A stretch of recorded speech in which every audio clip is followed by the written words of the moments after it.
So ayan mga kadrama-rama, alam ko pong inaabangan nyo po no, yung next na mangyayari dito sa Prinsesa ng City Jail, dahil alam naman po natin mga kadrama na una sa pulpo po talaga ay itong si Leilani nga po yung nakakaalam ng sekreto po talaga ni Divina, na pinagpalit nga po niya yung anak nila ni Sharlene at saka ni Divina. At alam naman po natin mga kadrama, itong si Divina ay talagang nakipagkuntsaba nga po talaga dito kay Leilani na hindi po talaga sabihin kay Sharlene yung totoong nangyari sa gabing yun ng kanilang panganganak, na talagang nagkasabay pa nga po talaga sila.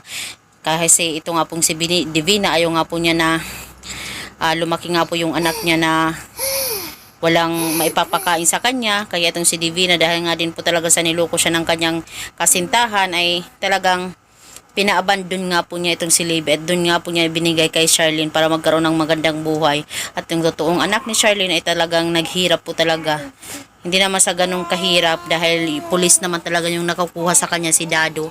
At alam naman po natin mga kadrama na itong si Princess ay palagi naman po talagang pumupunta doon sa City Jail. At alam naman po natin mga kadrama na possible po talaga ay magsalita na nga po itong si Leilani po talaga dito kay Princess, na sabihin na ni Leilani na ako ang nagpaanak kay mama mo, Princess. Si Ma'am Sharlene ang totoo mong nanay. Diba? Sobrang napaka sarap po sa tenga niyan mga kadrama no, pag narinig talaga yan ni Sharlene na si Sharlene pala yung totoo niyang nanay. Kaya pala feeling niya ang gaan ng kanyang loob dito kay Ma'am Sharlene, dahil siya pala yung totoo niyang nanay, di ba?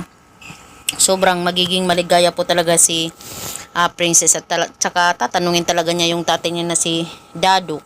Diba? Bakit nagsinungaling ito? Hindi sinabi yung katotohanan. Kasi kahit nga po si Dado ay wala din talaga siyang alam na si Sharlene yung nanay niya. Kung di yung pagkakaalam niya ngayon ay si Divina po talaga yung nanay niya.